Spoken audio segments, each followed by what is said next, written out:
Okay. Dear God, thank you for bringing this church family together this morning.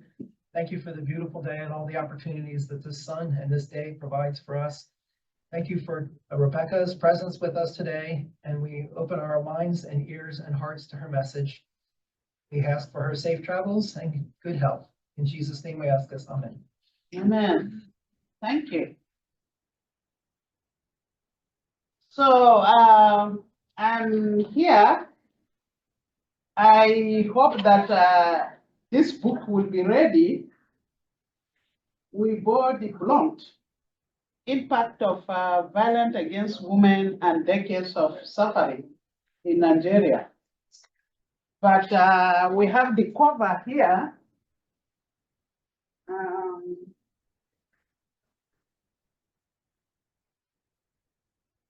How are you?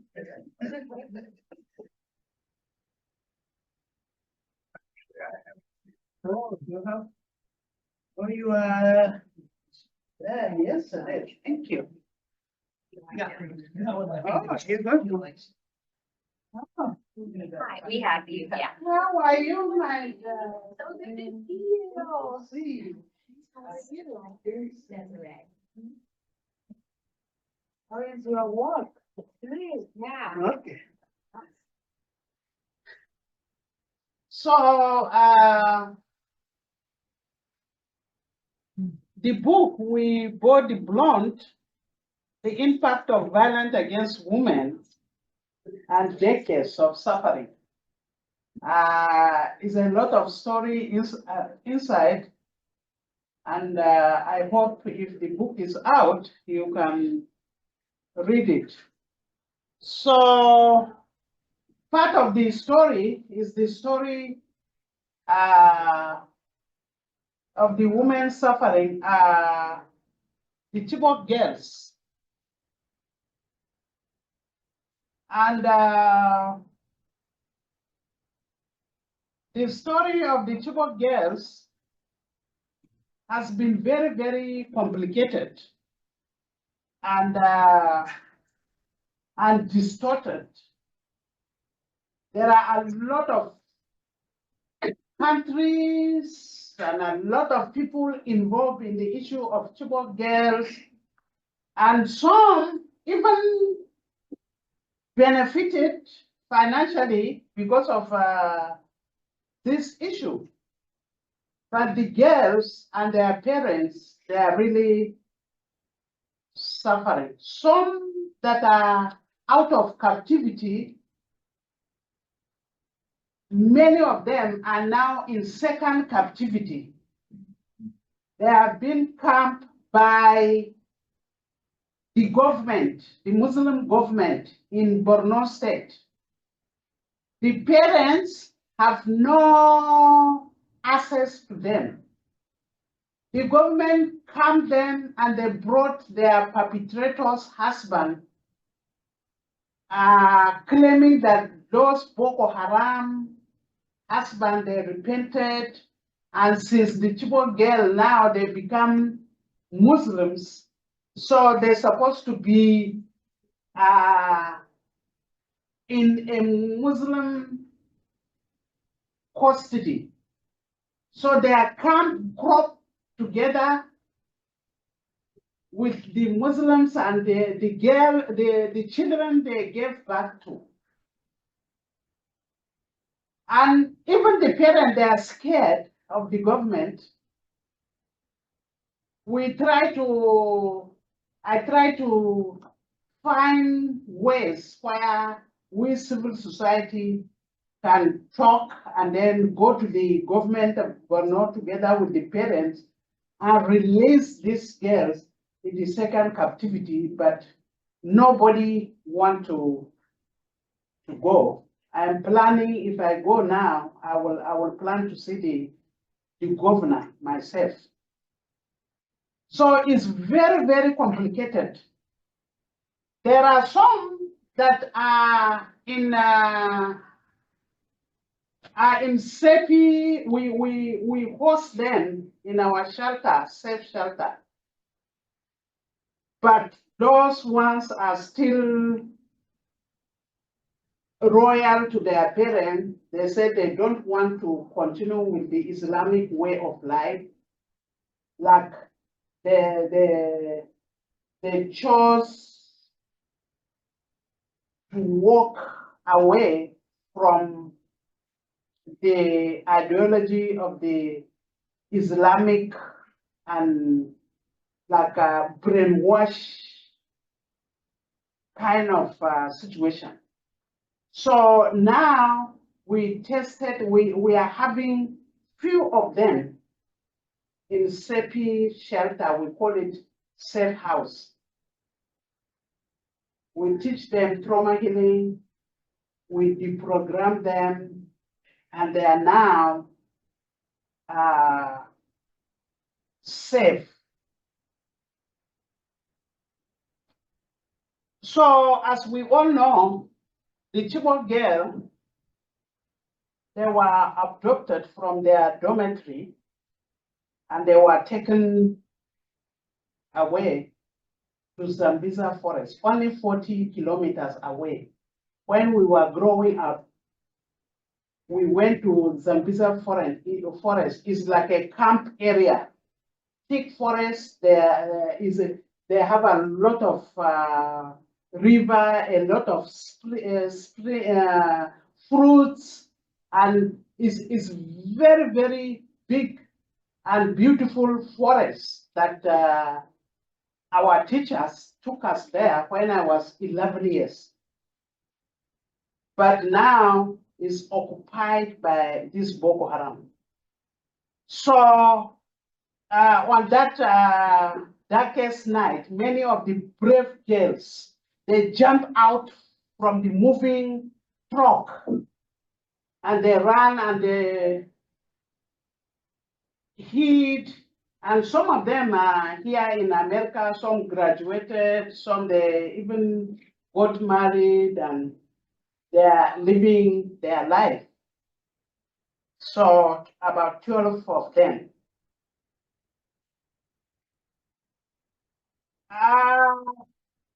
So that gave us the story. They told us that if you are, if they wanted, if you are the Boko Haram, if you are the Chibok girl, if you wanted to become Muslim, then life will be easier for you. But if you stick to your Christian faith, it was really very, very hard. A few of them, out of fear, of course, decided to be Muslims. So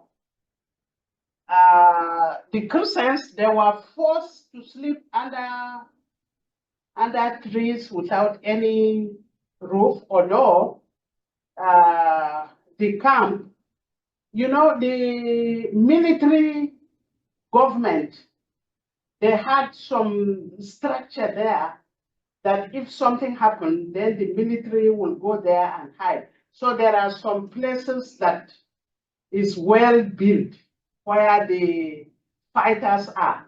So some of them have some kind of shelter in the Zambiza forest. But if you refuse, then you will be like slave, sleep under tree, forced into hard labor. They were sent to repair roads, treat those who are injured or amputated, and buried dead people in a shallow grave. And some, they share very horrible story that sometimes if the fighters they want to eat human being meat, they will ask this girl to slaughter one of them or some other people to cook or to roast. So it's very, very horrible. And you know, in the Zambiza forest, as I said, they were forced to eat human flesh, drink human blood, they drank urine, and they were tied, and several men raped them. And so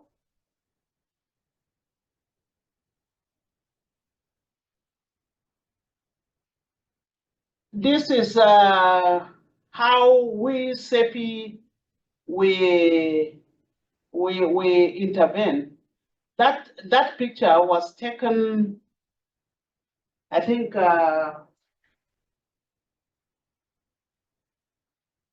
8 days after the abduction. During that, there was one woman, Hanato, who called me on the day of adoption, that they took her 2 children, and she couldn't sleep, so I have to come. So I tried, but I couldn't, because all the roads were barricaded, and you can't travel. There are several, sometimes some of the widows, they will call me at the middle of night if something happened, and I will go and see the physical dead body and all this. But in the Chibok girls, I couldn't go because of the security threat. So that one, was so this was the first day when I visited the women. The mothers, all of them, they are really devastated, and some, they don't want to talk. But when I open up, I said, I am one of you. If you read my story, we have walked in each other's shoes. I told them, I'm one of you. I lost a son. So, and they said, like a fresh air came on them. So they said, oh, so you can, you know how it is. I said, yes. And we started talking. Some of them, 2 girls, 3 girls, some of them, the Boko Haram killed their husband on the same day that they took, in the school, they took their daughters, and then in the villages, they attack people. So some of the parents, they were killed the same day that their daughters were taken away. So it's very, very horrible. So this one, when my husband was UN president, that was after I went and I told him the story. And so he went and he met the parents. And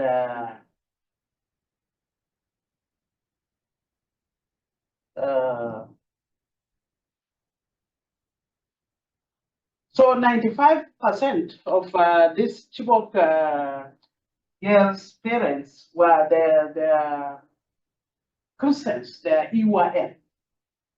And we knew each other because Bura language and Chibok, they're sister languages, so we can hear each other, we intermarry. And before these girls were taken away, I knew many of the parents. So when I visited them with my own situation that I lost my son, they open up and they share. And we wept and we hug each other, and both Christian and Muslims. There was one man that went from here. His name is Joe Andrews. His son, when he heard about the story of the Chibok girl, he was 8 years old. And he went to his school and he did a fundraising. Among the boys and girls, his own age, and the whole school, even the principal, they contributed. And the initial money, Princeton sent. I attended his graduation recently. He's very, very tall boy now. He's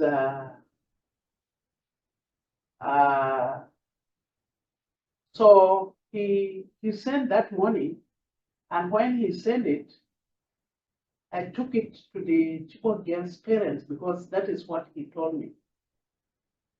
And the father was Stan Nofsinger's nephew. So when Stan Nofsinger, he was going to Nigeria, the nephew joined him, the father of Princeton. And Princeton told him that, okay, if you are going to Nigeria, go and visit the Chibok girls' parents and greet them for me. So that is why we went with the father. But the day that we went, it was really very, very hard because and my husband will not allow me to travel, and his nephew will not allow him to travel. So we planned, when they were doing church annual conference, we sneak together with him and we went to Chibok. So it was really dangerous, but we made it. And later, the fundraising up to $35,000. So we bought a lot of things, maize, foodstuffs, because the parents, some of them are really devastated. They can't farm. Some of them, 45 of them died. They can't farm, they can't, it's very, very terrible. So, Joe Andrew and his son, they did fundraising. So we helped the Chibok parents, I think for almost 2 years, with fertilizer, with corn, with a lot of things to help them build up. And this is a Women Fellowship leader and the secretary. So we went and we went to the Chibok girls' parents, and we fellowship with the women there, the parents, and because as I told you, 95% of them are EYN. So we prayed.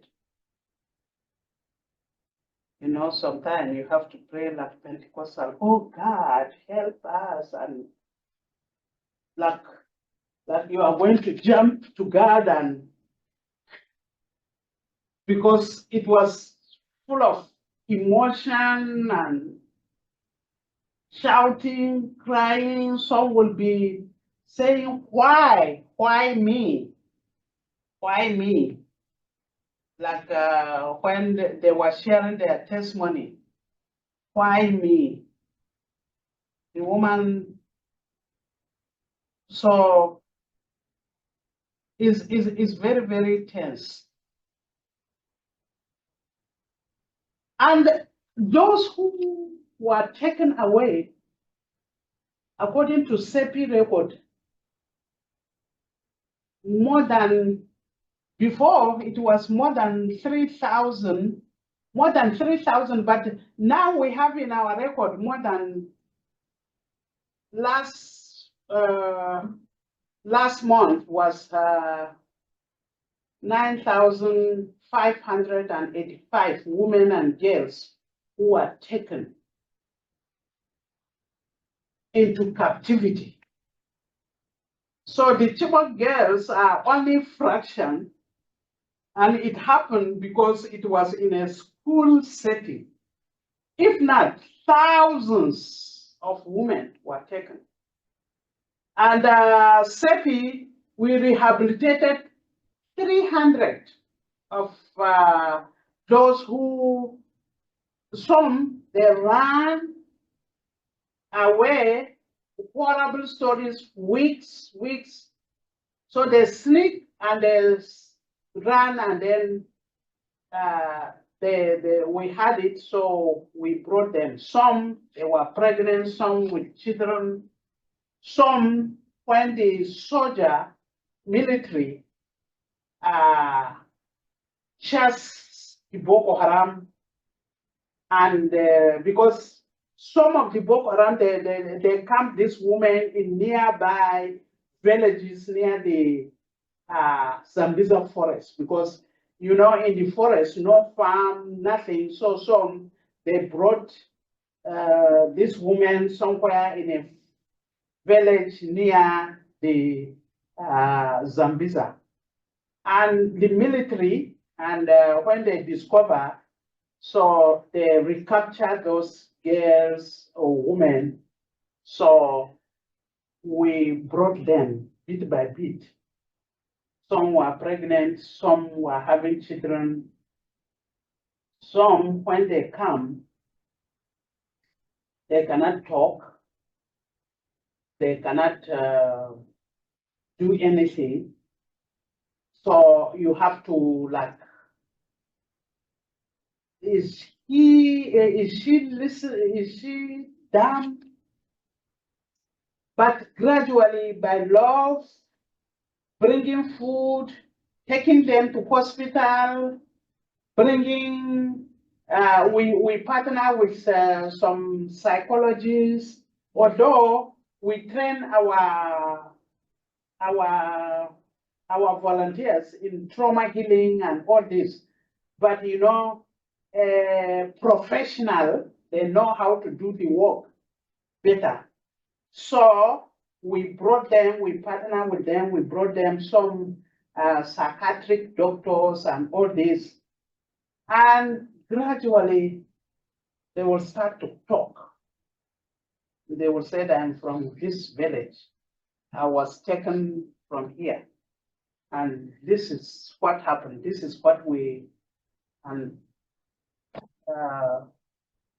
I was terribly humiliated. And so from there, some they will come like 4 months pregnant, 3 months pregnant. We will let them stay. When they give birth to the babies, then we'll at least try to train them, because we said we don't want to camp people for years. There are some camps in that camping people maybe for 10, 20, even in some Uganda, there are some camps that 40 years. So we don't want that. We will take you, rehabilitate you, give you food, give you everything, things that you need basically, and then teach you how to sew, how to make like perfume, liquid soap, and small trading, wealth creation, how you can build yourself up and start again, and all this. So after the highest we kept is 1 year, 8 months. So then we will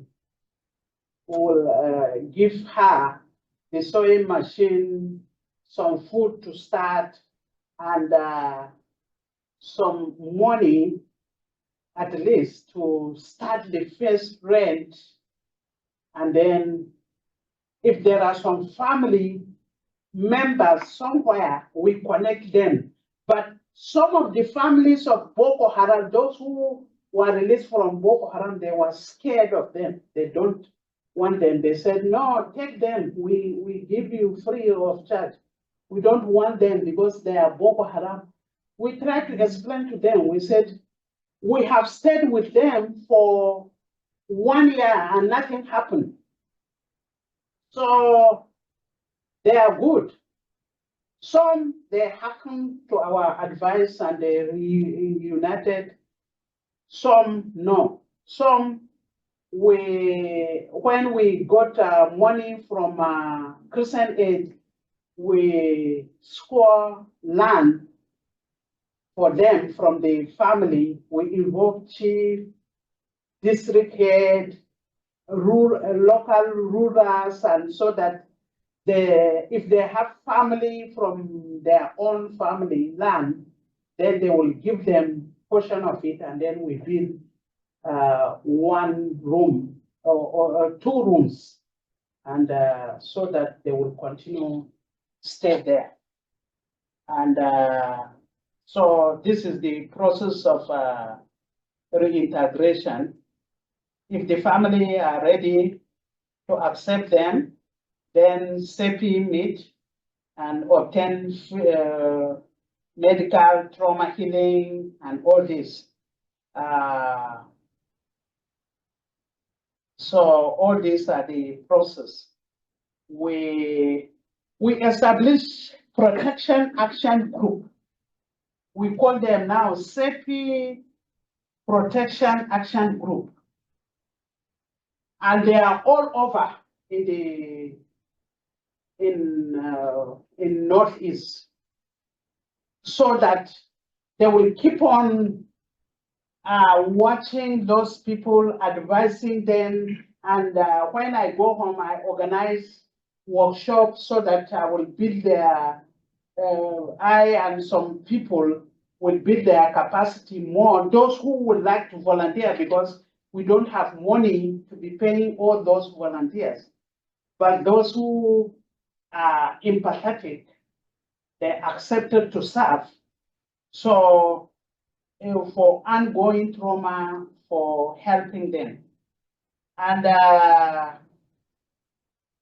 sometimes if they have HIV or pregnancy and all this, we connect with the hospital. In Nigeria, the presidential US president, usually they voted a lot of money to help people with HIV/AIDS. I cannot imagine how I lost my sister, my brother, and some of my close relatives to HIV/AIDS.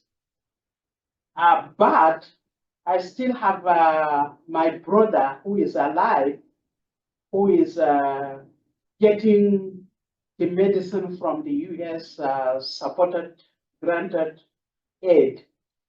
And so we are really very, very grateful. But some, including my brothers and my sister who died, they are ashamed to go and get this medicine because there is a lot of stigma. So you are going there, are you having AIDS? And people will be abusing you and you will be segregated again. So they don't want to show. So we establish a relationship with the doctors and the nurses that we will bring names and then we will take them. So like if we wear CEPI t-shirt And all of us will go there. They don't identify who is having AIDS or who is not having AIDS. So we go along, and so they will get their medicine quickly. So this is every month. We took them there. Our team took them there, and so they don't know. They will just say, "Sepi visited this hospital," and they just come and they appreciate us every month. So we give them a t-shirt to wear so that they will not identify who is having AIDS or who is not having AIDS. So if not, the medicine is there, but because of stigma, people are not getting it. So as I said, build a house or attend livelihood and all this. And sometimes we give them up to $100 when we have funds. But now we just bought the things and then give them to start a business, provide food, school fees for the children. But there are some that their husband reject them, like these two women, and several of them. This is just example. Their husband said, "No, we will never accept Boko Haram wife," and both Christian and Muslim. This is a Boko Haram baby. So the husband and the relative said, "No, will not accept them." So all these children of Boko Haram. So this baby is just a sample. I have over 250 names of babies who are called Rebecca because they are considered as bad blood. If you become pregnant and give birth to Boko Haram child, that child will never be normal, according to some. So no name will be given. Even some of the pastors, they said, "No, how can we name that? How can we dedicate and name a Boko Haram child?" But my husband, he did. He dedicated the Boko Haram children, and if a man, Samuel, and if a lady, Rebecca, and any of my staff who will agree for their names to be named. And so some of the children are recruited as suicide bombers. These two children and more, among the 300 that we rehabilitate them and send them back to the community, only one went back. But 299, after I came here, my team, they were really scared. They don't want to, to do the real rehabilitation anymore, but we still admit those, like I told you that we have Boko Haram, we have Chibok girls.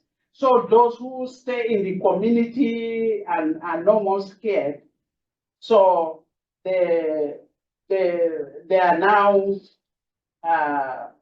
helping them. But the real like rehabilitating Boko Haram before the 2017, before I came here, my team, they are really very scared to do it because it's really very. So these children, when we took them, they were sent to do not bomb in market, in wedding place, in all this. So gradually we took them, and after 1 year, the girl, she stayed with us 1 year, 6 months.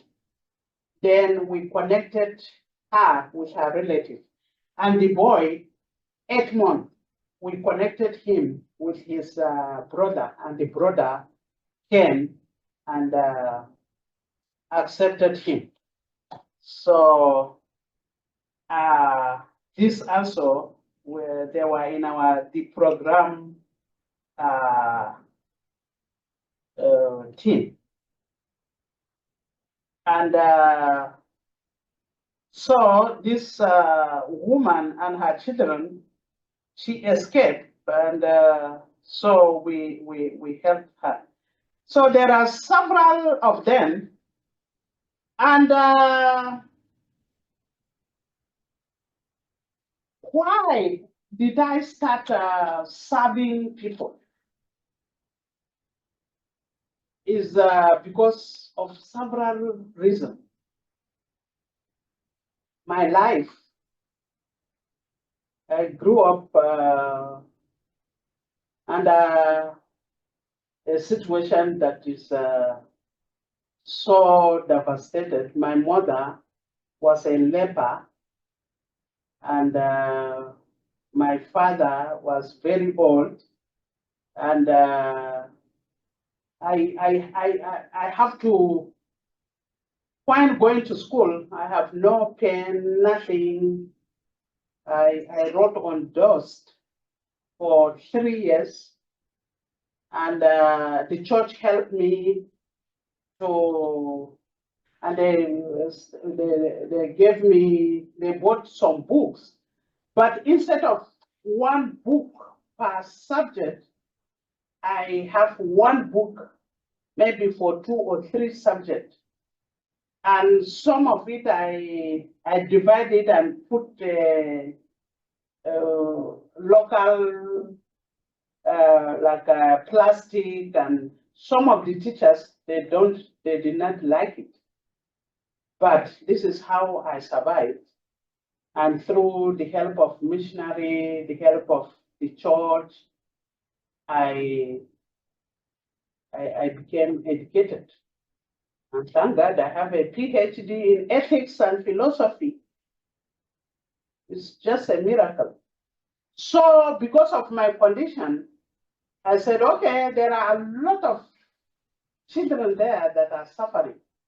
And I talked to my husband, and he said, why not? So in 1989, we started helping children with pen, with shoes, with just little, because during that time, our salary as a lecturer in Bible school, it was $1.50.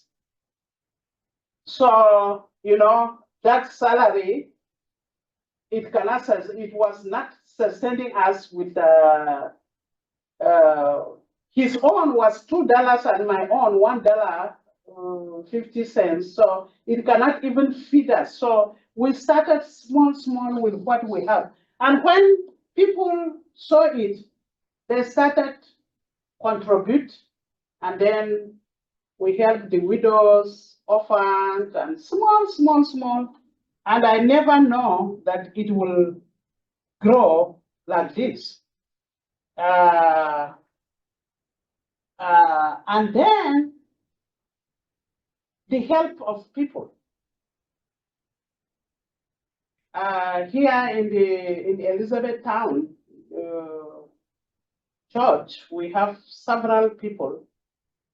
When I came into US, because I could not stay at home after I received UN Award 2017, the Boko Haram threatened my life.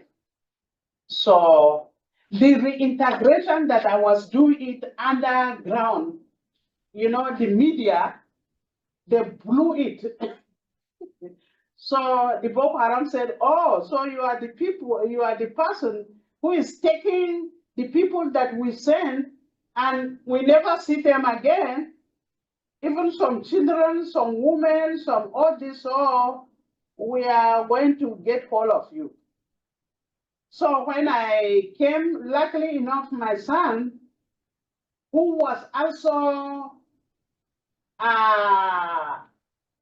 persecuted because he was a pastor's child in a university.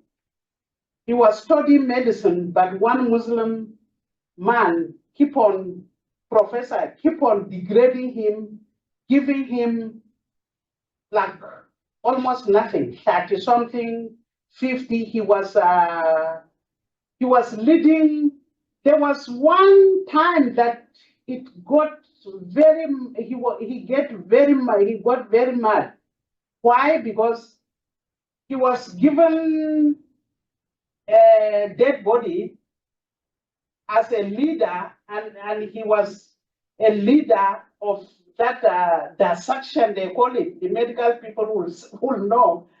Because, so as a leader, he led that dissection student, and everybody got A, but him as a leader, he failed him. So he said, Mommy, if I'm here, I will not be a medical doctor. I said, where do you want to go? He said, America. I said, no, are you kidding?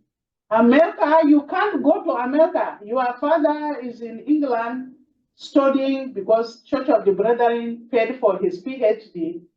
And we are here, you can't go. He said, but you have been telling us that there is nothing impossible with God. I said, yes. He said, yes, so nothing impossible. So we prayed, and gradually he came here. Now he's a cardiothoracic surgeon in Missouri, Springfield, Missouri.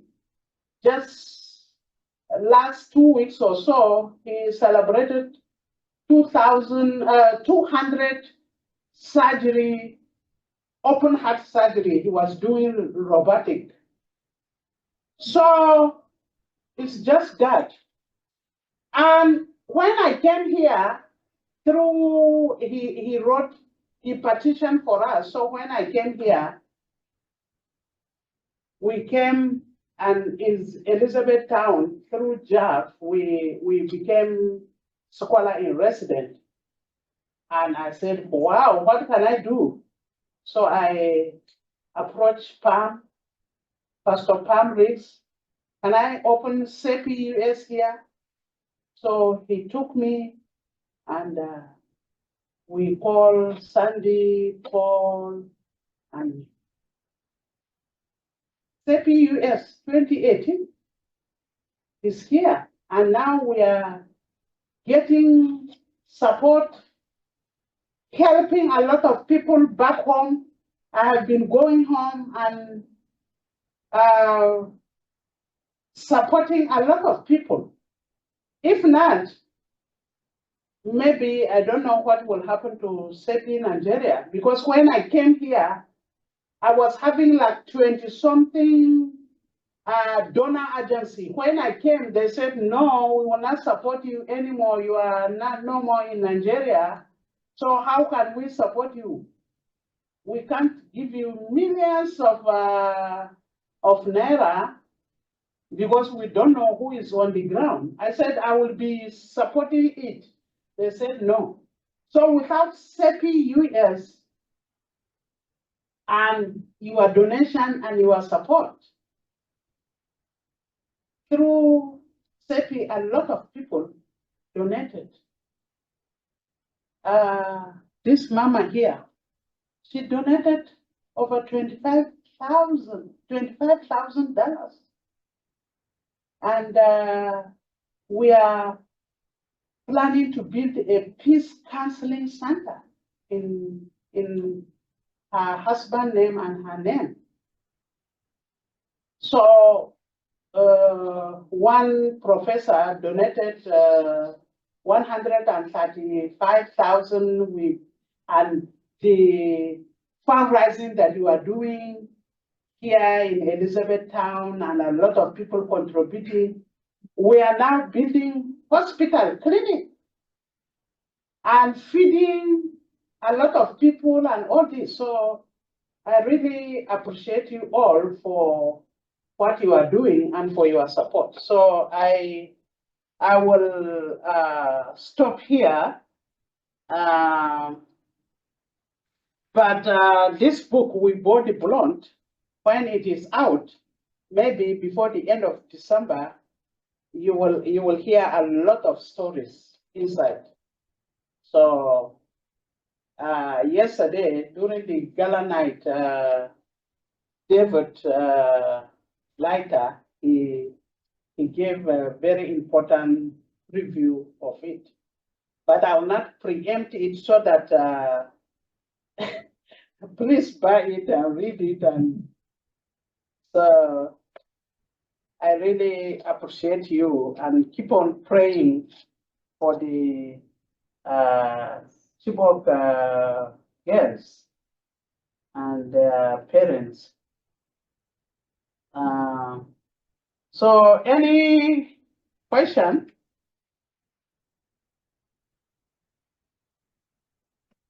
I don't have a question, Rebecca, but I was wondering if you could tell the story about your son when he attended a church here in the United States and they offered to help him pay for some tuition, I think. Do you remember that story? And then they gave him more than what he thought he actually needed. He gave a lot of it back to them and said, please help somebody else with this. I don't need all this. Yes. You know, when he came, there are a lot of people that are not getting visa to come to America. But the first time he went, they saw his grade and God favor.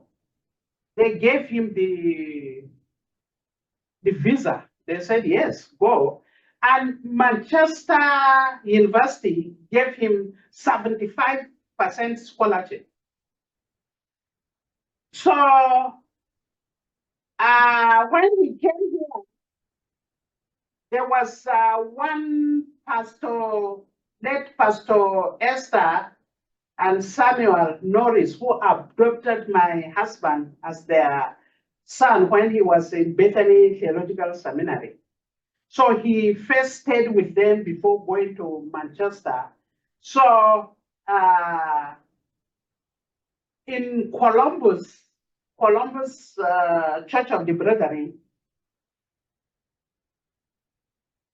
he was, the school wanted to deport him because they asked him, they said, where is the school fees? The 25%. And he said, no, I don't have it. So he went to church, to Columbus Church of the Brethren, and the pastor, Dennis, he's still there. He said, let us pray and give offering to this Nigerian boy. I felt that he's deeply in need. So they did offering and some road check and all this. So the church got 8,000 plus dollars. And they said, okay, here is the money. Go and pay the 25% school fees. He said, no, I don't need all the money. The money, according to the school, is less than 6,000. So can you please go and pay and then get the receipt for the church? Or if I will pay, I don't need all this money. So the pastor said, but it is for you because all these people, some they gave out, it's sacrificial, it's too much because they want to help you. And he said, no, I know, but I don't need it. So where can we keep it? You can use it. He said, in something. He said, no, I'm cutting grasses, I'm sweeping toilet, I am working in some teachers' houses to earn my living small, and I have food in the cafeteria. Is it cafeteria or what did you call it? Cafeteria. Cafeteria. So I don't need it. Said, what can we do with it? He said, keep it for the poor people, but for the poor, but and someone will come too, but this is what I need. And because of this, it impressed the pastor and the leadership of the church. So they keep supporting him up to his pre-medicine and medical college.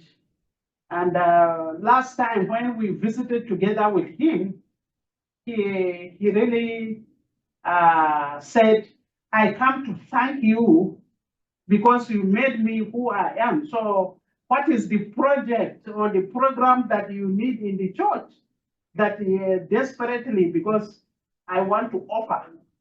So like payback. So he is,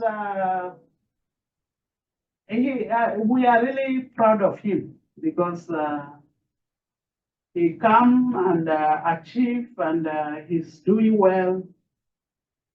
And if not because of him, we'll not be here. So sometime I said this Professor Mohammed, I think it's good if you can write letter of thank you to him for persecuting you so that yes. Thank you. Okay. If there is no question, this is what I have. Well, thank you.